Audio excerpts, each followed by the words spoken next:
क्योंकि वहाँ पर गोल्ड रिज़र्व है, तो इसमें कोई शक नहीं है कि गोल्ड के रिज़र्व दुनिया में एक बहुत इंपॉर्टेंट फैक्टर प्ले करते हैं उन ममालिक के लिए जिनके पास वो ज़्यादा होते हैं।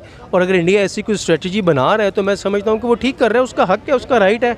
हम पाकिस्तानियों को भी चाहिए कि अगर इंडिया गोल्ड रिज़र्व्स के ऊपर काम कर रहा है तो पाकिस्तान को भी गोल्ड रिज़र्व्स के ऊपर काम करना चाहिए। और क्योंकि अगर आप देखें डॉलर की तरफ जाते हैं तो फिर ऑब्वियस सी बात है डॉलर को हाइप मिलेगी।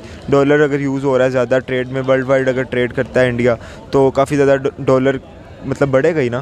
तो पर इसकी बजाय इंडिया सोने की थ्रू मतलब गोल्ड के थ्रू कर रहा है तो हो सकता है इससे डॉलर का मेरे ख्याल से तो डॉलर की कदर गिरेगी भी और इंडिया कुछ गिराना भी चाह रहा है। जैसे चाइना देख लें आप, आगे जा रहा है, सुपर पावर बनना चाह रहा है। तो अगर चाइना ने अगर ये चीज़ ओके कर ली सुपर पावर में तो इसकी कदर ऑटोमेटिक। इंडिया ने डॉलर गोल्ड वहाँ से परचेज़ किया, ज़ाहिर बात है अब वो जो गोल्ड है वो इंडिया में आएगा, इंडिया की आवाम के पास आएगा तो ऑटोमेटिकली जो डॉलर की प्राइस है वो डाउन हो जाएगी। हालांकि मुझे तो ये हैरत हो रही है इंडिया गोल्ड।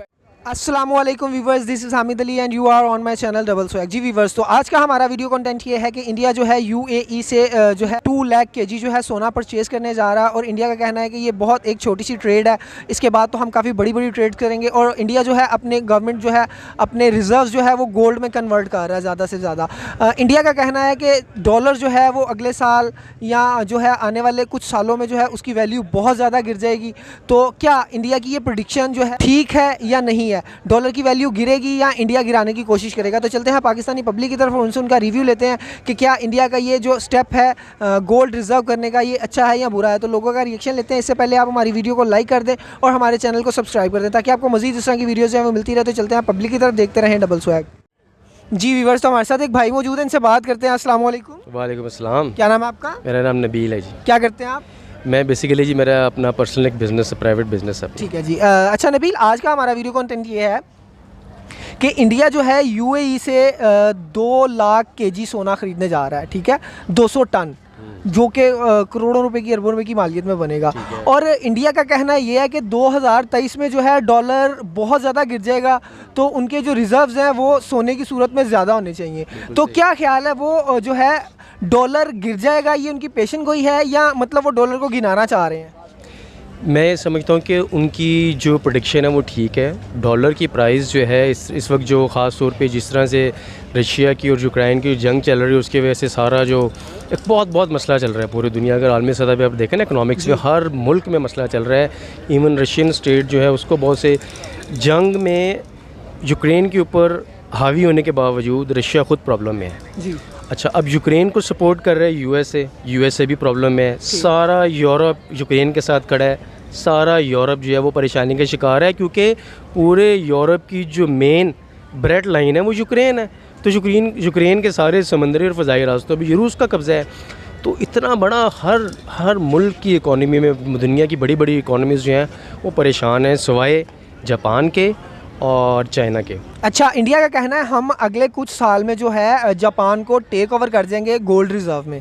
तो क्या ख्याल है कि ये उनका जो फ़ैसला है गोल्ड रिज़र्व करने वाला, ये ठीक है, अच्छा फ़ैसला है या अच्छा फ़ैसला नहीं है? देखिए, मैं समझता हूँ ये उनका, अगर उनके जितने भी इकोनॉमिक एक्सपर्ट्स हैं, उनकी गवर्नमेंट की अगर ये पॉलिसी है तो मैं समझता हूँ उनकी अच्छी पॉलिसी है। डेफिनेटली उन्होंने कुछ होमवर्क किया होगा इसके ऊपर और इसमें तो कोई शक नहीं है कि पूरी दुनिया, चाहे ये भी आप मॉडर्न वर्ल्ड को देखें या इससे पहले जो बादशाहतों के निज़ाम है, जिसके पास सोना है उसकी हुकूमत, इसमें तो कोई शक नहीं है कि सोना एक ऐसा रिज़र्व है दुनिया के इब्तदा से लेके रहती दुनिया तक। सोना एक ऐसी चीज़ रहेगा जिसकी अहमियत तो है हुकूमतों के बनाने में, गिरने में। आप देखें ना, ये जो इंग्लिस्तान के बादशाहों ने और मलकाओं ने पूरी दुनिया के मुख्तलिफ़ ख़त्तों पे जो हुकूमत की है, तो ये वहाँ पर क्या लेने जाते थे? सबसे पहले वहाँ पर गोल्ड रिज़र्व्स पे कब्ज़ा करते थे। आप अफ्रीका की सारी हिस्ट्री उठा के देख ले तो वहाँ पर जो घोड़े हैं उनके ममालिक में जाके, जिसमें बरतानिया भी है, अमेरिका भी है और उसके साथ साथ अगर आप देख लें तो फ़्रांस भी है, पुर्तगाल भी है, जर्मनी भी, तमाम ममालिक उन बेचारे हबशियों की क्यों पिटाई करते थे? क्योंकि वहाँ पर गोल्ड रिज़र्व है।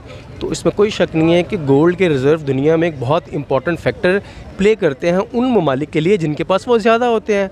और अगर इंडिया ऐसी कोई स्ट्रेटजी बना रहा है तो मैं समझता हूँ कि वो ठीक कर रहा है, उसका हक़ है, उसका राइट है। हम पाकिस्तानियों को भी चाहिए कि अगर इंडिया गोल्ड रिज़र्व्स के ऊपर काम कर रहा है तो पाकिस्तान को भी गोल्ड रिज़र्व्स के ऊपर काम करना चाहिए। कि हर दौर में सोने की एक अहमियत रही है। अच्छा, आपको एक और बात बताता हूँ, यूएई जो है उसको नॉर्मल रेट से काफ़ी ज़्यादा डिस्काउंट देगा इस सोने पे।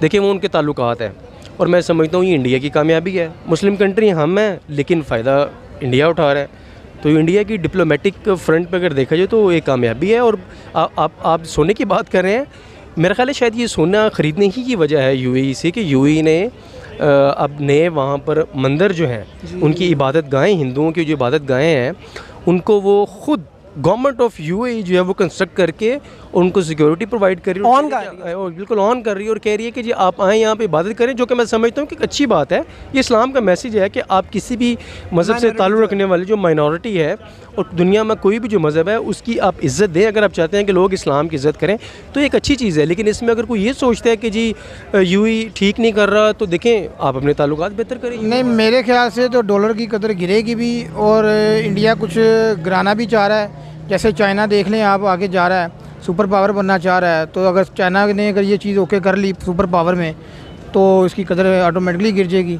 और इंडिया का ये अच्छा मेरा ख्याल से ये डिसीज़न है जो लेना चाह रहा है वो, और इसमें इंडिया को फ़ायदा होगा। तो सर जी जो इतनी बड़ी ट्रेड करने जा रहा है और वो कह रहे हैं अभी ये जो है बिल्कुल शुरुआत है, ठीक है, अभी जो है ये तो बहुत छोटी सी ट्रेड है, 200 टन सोना, 2 लाख केजी सोना, एक छोटी सी ट्रेड है, तो हम तो बहुत ज़्यादा ट्रेड करेंगे। सर ये दुबई से उनके ताल्लुकात अच्छे हैं जिसकी वजह से वो ये चीज़ कर रहा है, उनका उनसे पहले भी बड़ा बिज़नेस होता है और मेरे ख्याल से ये अच्छा फ़ैसला है उनका, और इस पे पाकिस्तान को भी चाहिए कुछ ध्यान देना चाहिए।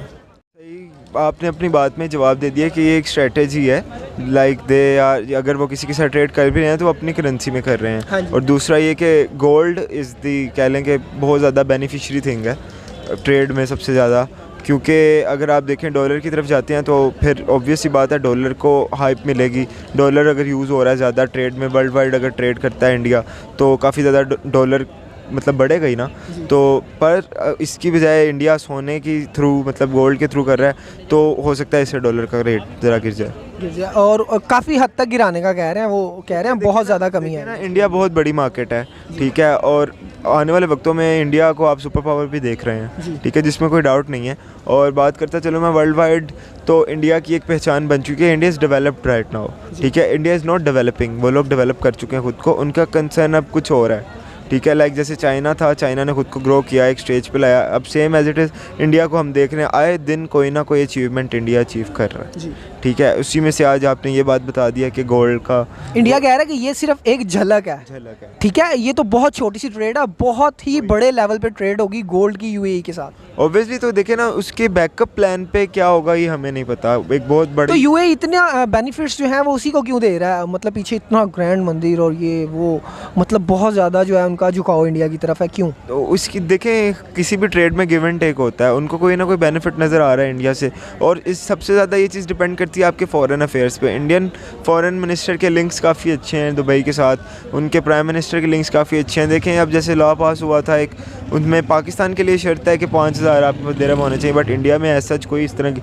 और वो लोग अपने काम के साथ बहुत लॉयल हैं। इंडियंस की इमेज दुबई में बहुत अच्छी है, the guys are very loyal to their work, और वो लोग ट्रस्ट करते हैं इंडियंस पे, इसी वजह से इंडिया और दुबई का लिंक अच्छा है, रिलेशन अच्छा है। यानी कि ये उसकी गवर्नमेंट के लिए बहुत ज़्यादा बेनिफिट्स होंगे इसके गोल्ड रिजर्व करने, उनके लोगों के लिए भी बहुत ज़्यादा बेनिफिट है। इंडिया में बहुत ज़्यादा तरक्की होती नज़र आएगी इसके थ्रू, हमें इकॉनमी बहुत ज़्यादा स्ट्रॉन्ग हो जाएगी इंडिया की, और बहुत ज़्यादा एक हैवी बजट सेव हो जाएगा। फर्स्ट बात अगर आती है गोल्ड के बारे में, अगर आपको मैं एक बात बता दूँ, आप आने वाले वक्तों में ये पैसे की कोई कमी नहीं, मतलब कि पैसा कुछ भी नहीं, किसी के लिए कोई मायने नहीं रखता। अब मायने रखेगा गोल्ड, जिसके पास अब फ़र्ज़ करते हैं अगर पैसा नहीं है तो अगर वो गोल्ड बेच दे तो उसके पास, अब आप मुझे मौजूदा हालात के बारे में बताएं, इस टाइम पैसे की ज़्यादा अहमियत है कि गोल्ड की है। गोल्ड तो ऑब्वियसली मैं आपको बता रहा हूँ ना, गोल्ड की नज़ारी बात है। देखें इस टाइम यूएई इतना ज़्यादा बिगेस्ट कंट्री हो चुका है कि और अपने आप को डेवलप कर चुका है कि वो अब प्रोवाइड करता है गोल्ड अगर किसी को ना, तो उस गोल्ड की जो अहमियत है ना वो जिसने ख़रीदा उसको पता है। अब मुझे फ़र्ज़ करता है मैंने आज गोल्ड ख़रीदा 1 लाख रुपए का, अब मैं 1.5 साल बाद में उसको सेल करूँगा, वो 1 लाख का नहीं बिकेगा, वो बिकेगा कम से कम 1.5 लाख का, 2 लाख का, इससे भी ज़्यादा बिकेगा। अब जो मौजूदा हालत की बात है, अब समझे सर बात पता है कि ट्रेडिंग की बात है, गोल्ड की बात है। देखें अब हर मुल्क यही चाहेगा हम अपने आप को स्ट्रॉन्ग करें, ठीक है ना, पैसों से नहीं वो स्ट्रॉन्ग करना चाह रहे, वो अपने आप को स्ट्रॉन्ग करना चाह रहे हैं डेवलपमेंट में, डेवलपमेंट की एक साइड पर रखते हैं, ट्रेडिंग में स्ट्रॉन्ग करना चाहते हैं। अब देखिए अमेरिका ने जहाँ तक इंडिया को मना किया था कि रशिया से आपने ट्रेडिंग नहीं करनी, हालांकि आंखें दिखा के कहा था, बट इंडिया ने क्या किया, ट्रेडिंग की, सस्ता पेट्रोल खरीदा उनसे, क्योंकि देखिए ना अब इंडिया जो है ना वो अपने आप को बहुत ज़्यादा स्ट्रॉन्ग कर चुका है फर्स्ट ऑफ ऑल। अच्छा, क्या ख्याल है जो डॉलर की वैल्यू है वो नीचे गिरेगी? मेरा नहीं ख्याल कि अब यार मेरा नहीं ख्याल कि डॉलर की वैल्यू नीचे गिरेगी, क्योंकि देखें अभी फ़िलहाल $1 भी कम से कम 218 रुपये का आई थिंक वो तो हमारे मुल्क में मैं आपको बता रहा हूँ। पाकिस्तान की बात करूँ, इंडिया में तो डॉलर की वैसे ही प्राइस बहुत ज़्यादा कम है, मेरे ख्याल से 81 to 82 है। तो पाकिस्तान में तो डॉलर की प्राइस नहीं गिरने वाली, इससे फ़ायदा उनके मुल्क को होगा, हमारे मुल्क को नहीं होगा। अब देखिए इंडिया ने डॉलर गोल्ड वहाँ से परचेज़ किया, ज़ाहिर बात है अब वो जो गोल्ड है वो इंडिया में आएगा, इंडिया की आवाम के पास आएगा, तो ऑटोमेटिकली जो डॉलर की प्राइस है वो डाउन हो जाएगी। हालांकि मुझे तो ये हैरत हो रही है, इंडिया गोल्ड बाहर से खरीद रहा है, हालांकि इनके पास खुद के कारखाने हैं गोल्ड बनाने के। मुझे ये हैरत हो रही है। और पाकिस्तान में फर्स्ट ऑफ ऑल अगर बात करते हैं, पाकिस्तान के पास भी इतना ज़खीरा है गोल्ड का, बट क्या है यार, निकालना नहीं पता इनको, निकालना आते ही नहीं है। निकालने चले जाएंगे तो उन पर टैक्स ही बहुत ज़्यादा पड़ जाता है। यहाँ से गाड़ी बाहर से मंगवा लो 400 गुना ज़्यादा टैक्स पड़ जाता है, हालांकि इम्पोर्ट बंद है फिर भी गाड़ी आ रही है 600-700 गुना टैक्स लग के। अच्छा, कोई मैसेज देना चाहेंगे आप? मैं यही मैसेज देना चाहूँगा यार, देखें ना जिस तरह से इंडिया अपने आप को स्ट्रॉन्ग कर रहा है, बहुत अच्छी बात है, स्ट्रॉन्ग करना भी चाहिए मौजूदा हालात को देखते हुए। बट इसके बरक्स अगर बात करते हैं कि अपने पाकिस्तान को भी चाहिए कि यार अपने आप को स्ट्रॉन्ग करें। ये बाकी बातें छोड़ दें, बहुत ज़्यादा पुरानी बातें हो जाएंगी। अब जो जब बात होगी वो इकोनॉमी की होगी, जिसकी इकोनॉमी ज़्यादा स्ट्रॉन्ग होगी वही बाजी लेके जाएगा। अब ये डिफेंस की बातें, ये चीज़ें अब ख़त्म हो चुकी हैं। सिर्फ अब बात होगी एक तो इकोनॉमी की होगी, डेवलपमेंट की होगी, दूसरा होगी मुल्क की। ये चीज़ें स्ट्रॉन्ग होगी तो आपका मुल्क तरक्की करेगा, वरना आपका मुल्क तरक्की नहीं करेगा। चलें जी, बहुत शुक्रिया।